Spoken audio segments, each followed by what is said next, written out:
This question has been classified as a hard question because it's actually testing for an uncommon idiomatic construction. When we take a vertical scan through the answer choices, we can see that the verb usher has been used differently in these sentences. The verb usher actually means to lead or to introduce something. And this verb can be used in certain idiomatic ways. So look at these three examples. In the first one, the prefect ushered the students to the class. The idiomatic construction used here is ushered someone to somewhere. So this would mean the prefect led the students to the class.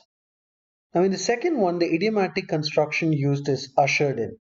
Mahatma Gandhi ushered in a new era of freedom. This means Mahatma Gandhi introduced a new era of freedom. And in the third one, the idiomatic construction used is ushered someone or something into a particular place. So this one is used to say introduced, and this one is used to say introduced something into some place. Now the logic of the sentence intends that these winds will continue to usher in this air mass into the region. So obviously the right idiomatic construction that has to be used would be the third one, that something is being introduced into some place. Now when we look at A, we have usher in into.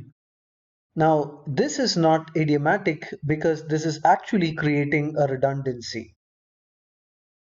The same problem exists in B, ushering in into. So A and B can be eliminated. Now C uses usher in to, and this idiomatic construction is also inappropriate. Now in D, we do not have ushering something into the region. We rather have ushering this in the region. So it's like introducing these cold winds in the region. But once again, this idiomatic construction would not be applicable to say that these winds are being introduced into the region. So D goes off. The right answer choice is E for echo. Now, the real reason why this question has been classified as a slightly hard one is because of something that will mislead test takers in the right answer choice. The presence of this which. As soon as you see this which, you will obviously check for the pronoun, but what we can see before the comma is that there is actually a verb. Now, please do not get sidetracked by this because, yes, the pronoun cannot refer back to the verb, and it is not doing that. It is actually referring to this broad area of high pressure. So this broad area of high pressure builds, and this broad area of high pressure will do something, something, something. So please do not go by this rigid law that when we have a which, the noun must be immediately placed in front of the comma. That is not necessary at all.